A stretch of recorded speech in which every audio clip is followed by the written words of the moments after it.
We have a big chance to make a run for some big bucks. 80,000 of them. Oh, really? Mm-hmm. What are we gonna do? Kidnap the Pope or something? How'd you guess? No, we're just gonna run over to Texarkana and pick up 400 cases of Coors. Can I ask you a question? Sure, ask me. What the hell do we want to go to Texas for and haul beer back here? What is that? For the good old American life. For the money, for the glory, and for the fun. Mostly for the money. Welcome to Money Unplugged. I'm Chris Hill. Thanks for being here. How you doing? You ready for the weekend? Did you make it through that heat wave okay? Can you believe it's about to be July? It's crazy, right? Today on the show, I talk with Robert Brokamp. And if you're unfamiliar with his work, Robert is one of the leading personal finance experts in America. He's written thousands of articles for The Motley Fool. He's been the author or co-author of several books on topics like paying for college, relationships and money. And one of the most remarkable things about him is that he has achieved this level of expertise when it comes to finance. And this isn't even what he planned to do when he was younger. Because as you're about to hear, what he was planning to do was become a priest. Yeah, a priest. We talk about that. We talk about the importance of human capital. We talk about recumbent bikes, which is one of those things I've always had questions about, so I'm glad it came up organically. So let's get into it with Robert Brokamp.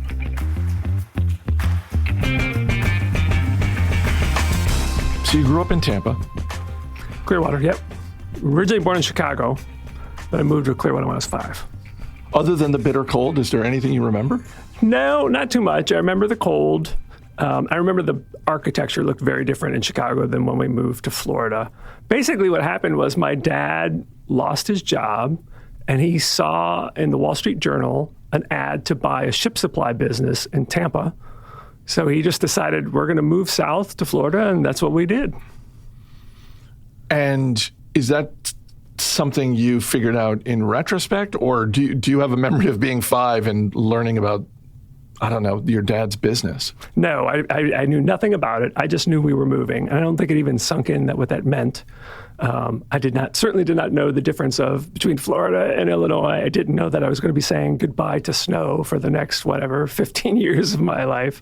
No, we just went and we moved. What's the first memory of money that you have? Probably a couple. I mean, my dad had this huge jar of change on his dresser. It was huge. And to a kid, that having that much change seemed like you had to be rich. So there was that first memory of just putting in a penny, nickel, dime, quarter every once in a while, you're going to get a lot of money. And then the other memory was that I had a reputation as a very young kid of being a spendthrift. If I got any money for my birthday or for anything like this, I would pester my mom to take me to, back then, which was Sears or Kmart. And I remember my mom just drilling into me, you can't always spend your money. You got to learn how to save it. So looking back on that, she kind of shamed me into being frugal, but it was probably the right thing to do. Was there a moment where she takes you to the bank and explains a savings account to you, that sort of thing? No, I don't remember that in particular, but it must have happened. But my parents were of the generation, I'm sure many people are still this way, that they conveyed the message that money is important, but we're not going to give you the nitty-gritty. We're going to tell you about our finances. We're not going to tell you about investing. We're not going to sit you down and do a lesson on things. So a large part of it I did have to kind of figure out on my own, and particularly in high school. So my dad had this business, and then it went under. I think he would say it was because the dollar got too strong. When you have a ship supply business, most of the other ships coming into port are from other countries. But if the dollar's real strong, you're only going to buy the bare minimum in the U.S. So they were buying most of their supplies outside of the U.S. So that went under. And it was a pretty tough time for us financially.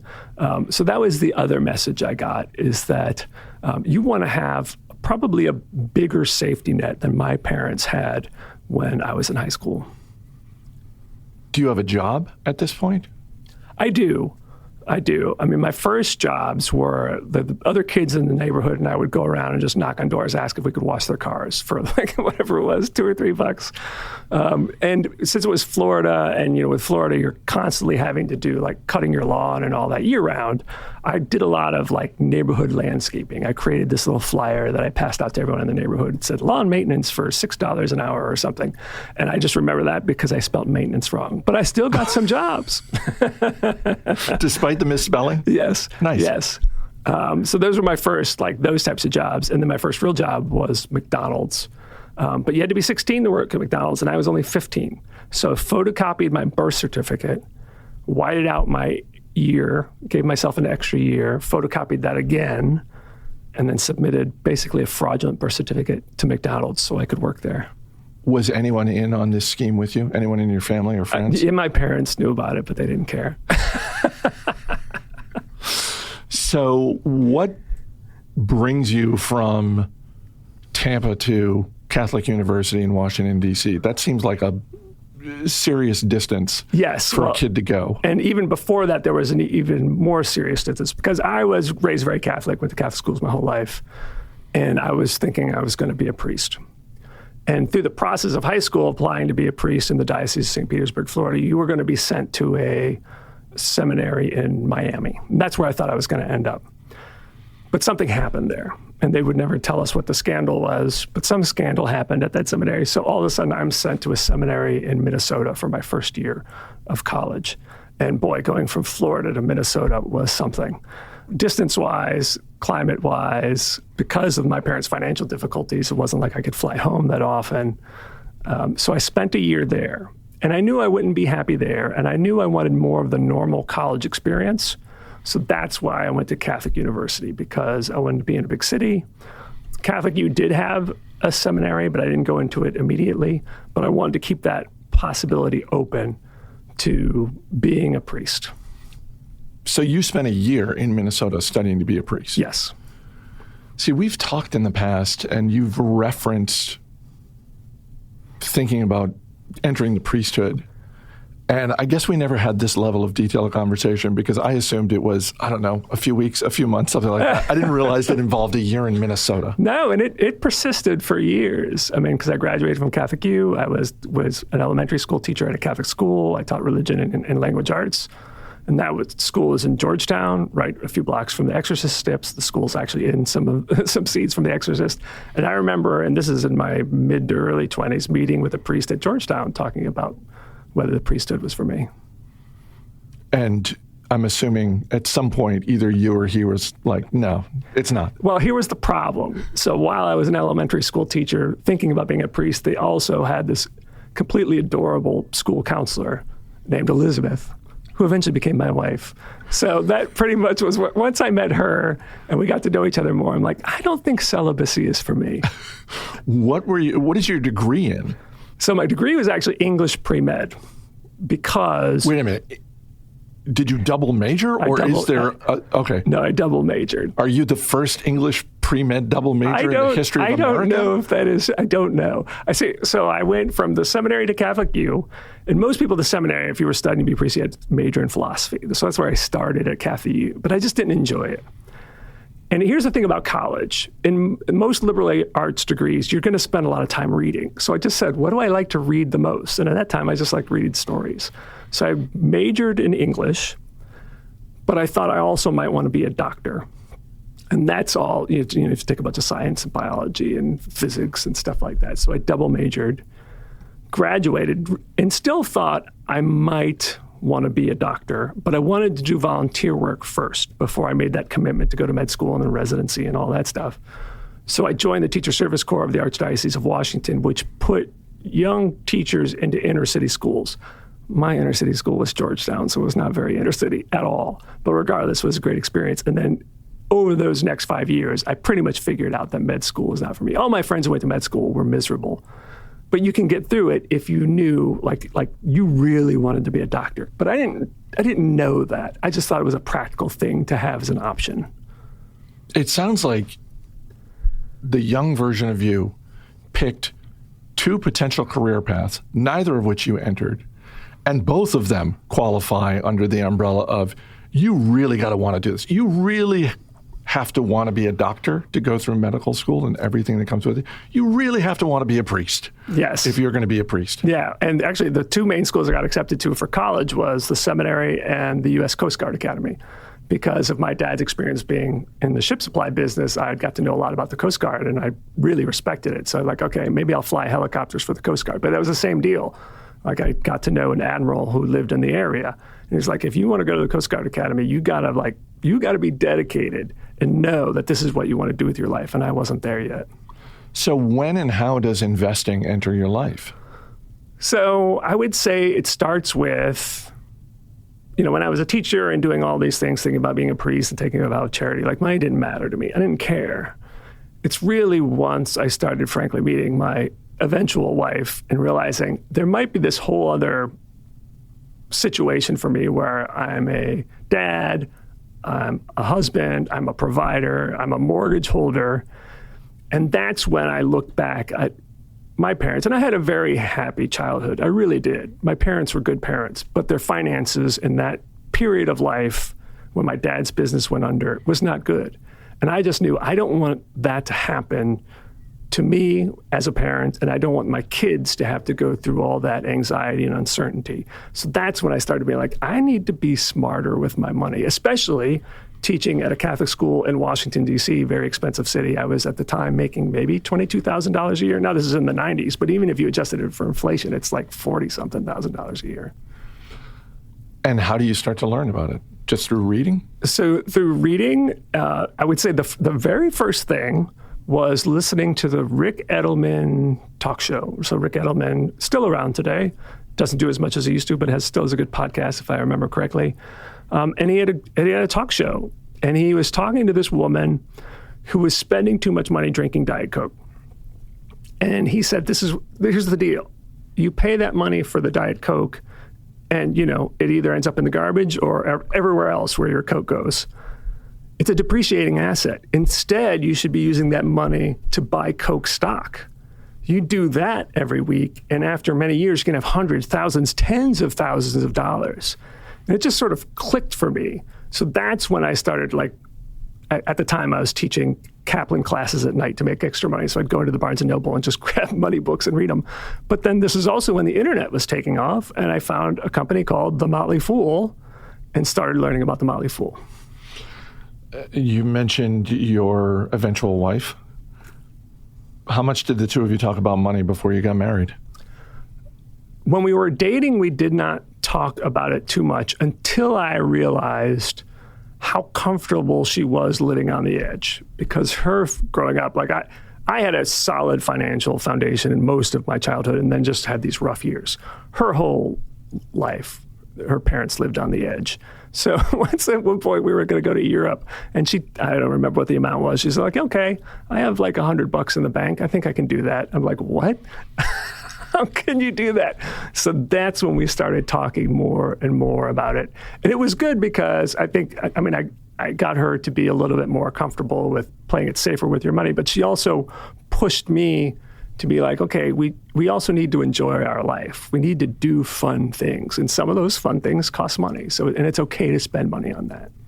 So I talked recently with Joe Mager, and one of the things he mentioned was when he and his fiance, now wife, were engaged and getting ready to get married, he mentioned you, said that the two of them sat down with you and you basically gave a crash course in money and marriage. Right. It sounds like the sort of thing you've done before to other people, not just for Joe and his wife. So I am curious, what are the top two recommendations that you make to people insofar as knowing what you know about money, about relationships and money, and therefore the mistakes that people make? Like, what are the top two mistakes that people make and how do they avoid them? Well, I would say, first of all, it's important to know that financial decisions are often emotional decisions, right? So if someone is not managing their money optimally, it's because of often something that happened to them growing up, control issues, trust issues, things like that. So I think, first of all, it's important to see where you're aligned, where there might be disagreements, and figure out how to navigate those agreements, but with grace and understanding that sometimes people make suboptimal financial decisions, not because they're idiots, not because they're trying to be mean, it's because there's something going on. What I did with Joe, and I've done with many other people and talked about it in podcasts and articles, is we created this thing called the Foolywed game back in the early 2000s. This is back in the early days of the Mouthful when we would do online webinars. And we did this online webinar called Couples and Cash. And you can do an online search. You'll find the Foolywed game. And it's just a series of questions, and you answer them separately, but then you compare your answers, and you see where you're aligned and where you might not be aligned. It's questions like, what are our financial priorities? How much does our bank account have to fall to before we start getting really nervous? How much can we spend without telling the other person? That's the one he mentioned. Yes. And it's all just good things to know. So you're going to find, no matter who you are, there are things you disagree with. And you just find a way to navigate that. And most people, I think, can. And if you can't, there are professionals, whether it's a certified financial planner who can serve as an objective second opinion, or a financial therapist nowadays. And I have a graduate certificate in financial therapy. I'm not a financial therapist, but I've studied it. And there are counselors, and my wife is a mental health therapist, who are experts in not only dealing with couple issues, but navigating the money issues that come up with couples. In terms of your children, were you sitting them down and at a certain age and teaching them about money and, okay, now you're this old, so I'm going to teach you this? Or, as often happens with multiple children, it's like, it kind of depends. It depends on, it's like this kid really wanted to know up front. Others, it took a little more time. Yes. I mean, I think we conveyed obviously the values that financial security is important. Being fabulously wealthy is not necessarily important, which is good because I'm not fabulously wealthy. But financial security is important. So we always talked about saving, talked to them about the stock market. They have brokerage accounts. Once they started earning income in high school, they got Roth IRAs. We would invest. I would put index funds in those, but then let them choose their own stocks as well. So they are aware of it. Now, beyond that, I think it's the interest of the individual kid that dictated more things. So like my son is more interested in investing, and he's belonged to an investing club since he's been in college. So it comes more sort of naturally to him. The other two kind of float in and out.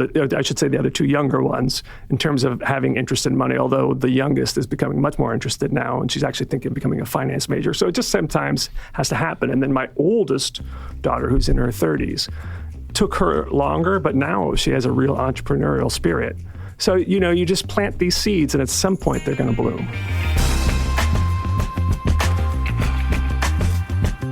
Coming up, we've got the speed round. How'd you do with the heat this past week? I know not everyone was dealing with it, but here in the mid-Atlantic region, up in New England, it was a serious heat wave. But I got to tell you, it did not stop me from grilling. Oh yeah, I was outside grilling. Couple of nights in this triple-digit heat. You know why? Because I was using Dizzy Pig seasonings, and it is worth the heat to get those amazing flavors. Dizzy Pig is my favorite source of rubs and seasonings. I was using different blends of theirs when I was grilling chicken, steak, salmon. I was mixing it up. At Dizzy Pig, they grind whole spices just before bottling. Artisan craft products, people. These are made in small batches, bottled by hand. Don't take my word for it. You got to try it for yourself. Go to dizzypigbbq.com. Use the promo code MONEY and get 10% off your first purchase. Lately, you can get whatever you want, but I'll just tell you, lately I have been using their Crossroads barbecue rub. But you really can't go wrong with anything they make. Click the link in the show notes or go to dizzypigbbq.com. Get 10% off by using the promo code MONEY. All right, let's get back to Brokamp.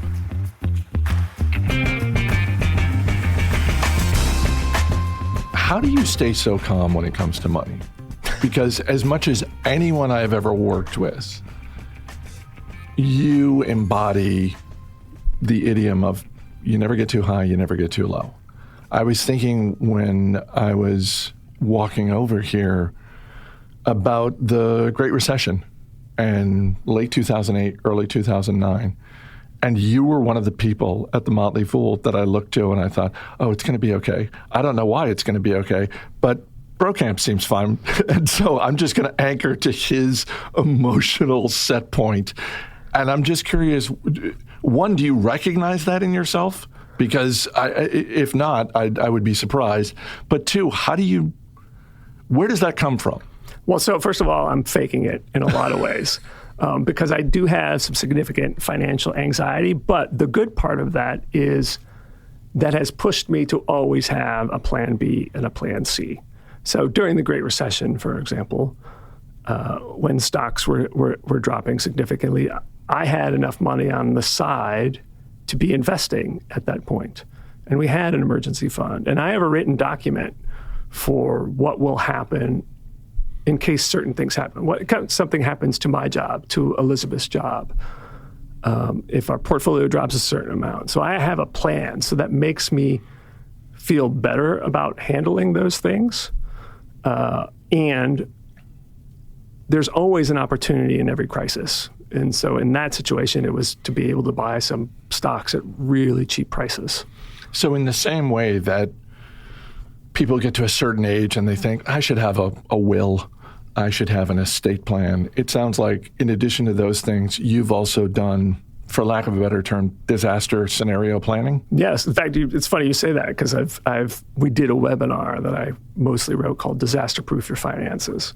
This is many, many years ago, and I've revisited it in articles and podcasts. But yeah, I mean, it's the whole stoic belief that you have to contemplate a bad case scenario. It doesn't have to be a worst case scenario, but we're broadcasting right now from the Northern Virginia suburbs of Washington, D.C., right?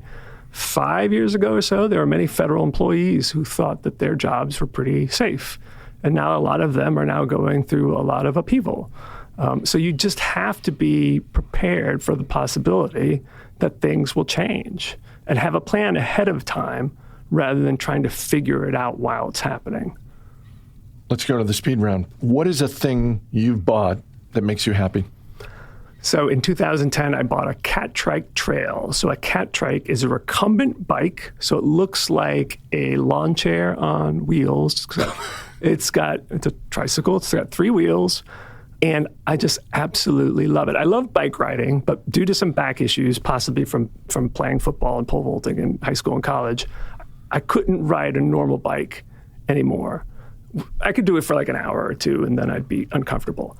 And then a former colleague of ours, Seth Jason, told me about, well, have you ever tried a recumbent trike? And I just absolutely love it. Now, at the time, I paid over like $1,000 for it. And I said, I cannot believe I'm paying $1,000 for a bike. And I was nervous about it for like a solid year. But now I've had it ever since. Absolutely love it. And by the way, if you want to buy one new now, they're like $3,500. So let me ask the question that I always have. And by the way, I'm very happy for you. I haven't had the back issues that you've had, but I've had enough of them that I totally get why you would make a purchase like that. How do you see when you're biking on those things? You're down so low. Aren't the sight lines terrifying? What's more terrifying is that other people can't see you. Right. So you always have to be open to the possibility that nobody sees you. I have a big dorky flag, and I will wear neon yellow shirts if I'm going to be anywhere in traffic. I try to stay on trails if possible. I will not ride on the road. I stay on trails as much as possible, but I can see pretty well being down below. There are intersections where I have to be very careful crossing the intersections because I may not see if there's a car on the other side, but there's definitely some unique safety aspects to them. On the other hand, it's hard for them to turn over. You can if you take a sharp turn going too fast, but unlike regular bikes, you can't go over the front of them. So in other ways, they're pretty safe. Have you ever made a purchase you regret and sometimes you still think about it? Yeah, my wife and I, in the first few years of our marriage, in fact, really first several years of our marriage, we bought houses too soon. Right? Within our first year or so, we bought a starter home that was just 1,100 square feet, 2 bedrooms. And it didn't make sense because we knew we wanted 3 to 4 kids. And then we We bought a house south of our office, about an hour south of the office, thinking the commute would not be that big of a deal because we're getting a much better house for a lower cost. That ended up not being a great idea.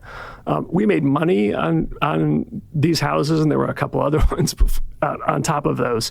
But every time you sell your house, you're going to lose about 10% of the value to realtors' fees, moving fees, repair, inspections, and all like that. So I don't even want to calculate how much money we lost by not just waiting until we found the right house in the right neighborhood. What is the last thing you splurged on just for yourself? So it is related to the bike, and that is last summer I did RAGBRAI, which is the Register's annual Great Bicycle Ride across Iowa. So I've heard of that. It's a week-long, 400-mile, it's like 450-mile bike ride, 16 to 20,000 other cyclists. And you get up in the morning at like 6 a.m., you pack up your tent, and you ride all day through Iowa, and then you get to the overnight town, you put up your tent again. And it was a splurge financially and time-wise because I decided to do it about 8 months before it started. And at that point, I'd maybe ridden a bike. The longest was maybe 25, 30 miles. And now I'm going to do this thing that's going to be 450 miles over a week. So I had to train about 2,000 miles worth of training before then. Big time commitment. And then I had to buy a tent and a cot and some other upgrades to my bike. But well worth it. It was a great adventure. I always think, like, if you ever have trouble getting in shape, you always want to improve your health, like, sign up for an event. It could be a walking event, could be a running event, could be a biking event, could be a swimming event, could be a sprint triathlon. But if you have something like that is on your calendar and you've committed to doing, that will make you get in shape. And you've paid the money. And you paid the money, yes. What percentage of, you said 16 to 20,000 cyclists, what percentage of them were on recumbent bikes? Oh, small, like 2% maybe. And part of it too is... Did you band together? Did you feel like it's us against the rest? There is a little bit of the camaraderie. People think Iowa's flat. It's actually not flat, especially last year's route. It was a southern route. It's very hilly. And recumbents are tough on hills because they're heavy and they have the 3 points of contact. So I think a lot of people don't use a recumbent on those. But on the other hand, they're not as hard on your back or on your backside. That's one of the issues, like riding a normal bike for a week, you got to take care of your backside. What is one thing about money that you wish you knew earlier? I learned it pretty early, but one thing I remember growing up well until my late teens, early 20s was I felt that investing in the stock market was gambling. It was a crapshoot. And I was trying to remember why I got that. And I think it was from just watching the evening news with my parents. And whenever the stock market made the evening news, it was probably because there was something happened. The Dow dropped. I remember in 1987, on Black Monday, when the Dow dropped 22% in one day. My dad had a lot of history books. I remember going through the history books and seeing, people jumping out of buildings during the Great Depression. So I just had this impression that the stock market was gambling. And then in college, early college, I worked in the summer for my high school English teacher's husband, who was a financial advisor with, at that time, Merrill Lynch. And I said something like, this is all gambling. And he said, no, it's not gambling. And so he kind of went through why investing in the stock market is not gambling.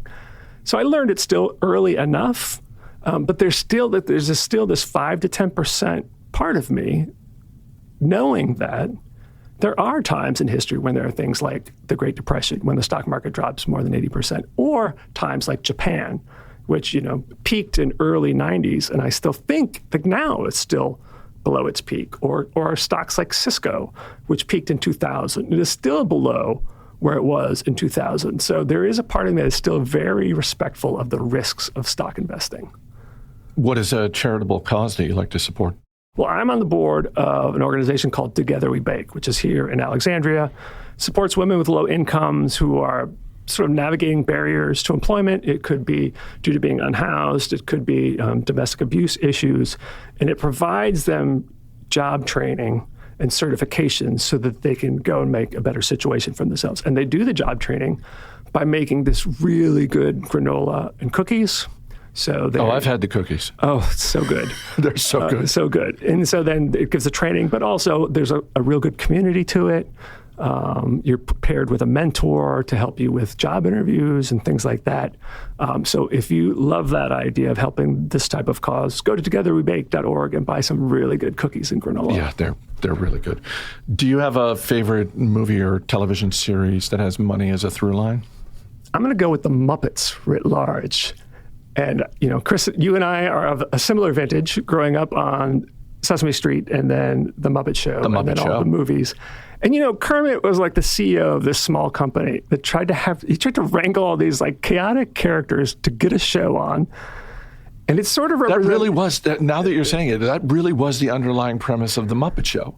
It's like he's running this theater. Yes. They have to put on a show. Here's the celebrity guest host. Yes. Exactly. And some of the movies had the literally money as a theme. We have to save the theater. We got to raise enough money. And at the end of the Muppet movie, they're getting the standard rich and famous contract. Yeah. Was that Orson Welles? Yes, it was Orson Welles. But so it's sort of, I remember watching it as a kid and reflecting like two sides of my money personality. First of all, it kind of stressed me out. But also, I want to work at a place like that. I don't want to work at a place where it's just drones sitting at desks. And then there's just the issue of the Hensons in general. Of course, you think of Jim Henson, but his wife Jane was very instrumental in the very early days of the Muppets. And their story is so fascinating, where you take such an interesting skill and a vision and turn it into a successful company that makes people so happy, but also so fabulously financially successful. I don't know if you've seen it. There's a great documentary on Disney Plus. Highly recommend about it. The last thing is a penny for your thoughts. And this is just any kind of advice that you want to share with people who are listening. It doesn't have to be about money, but it can be. I think one of the most neglected aspects of financial planning, and I have the certified financial planner designation, is developing your human capital, which part of it is your career, right? Your career will dictate so much about your finances. It's obviously your income, but your job will dictate things like your health insurance, your 401k match. Do you even have a 401k, right? Your employer is like the nexus of your financial life. But then is it secure, right? I've been at the Motley Fool for almost 26 years, and we've gone through periods where 3/4 of the company were laid off, right? So you have to be in a situation where, like, if there are going to be layoffs, either you are not laid off or you are ready to get a job very quickly. And by doing that, you just always have to be developing your skills. So one thing I like to do is update my resume every year, even though I've been at the same place now for a quarter of a century. And if I'm not adding something new to it, some new certification, some new experience, some new accomplishment, then I feel like maybe I'm going stale and I'm not developing my human capital enough. There you go. If you want to read more from Robert Brokamp, you can find his stuff online at fool.com. I'm Chris Hill. Thanks for listening. I'll see you next week.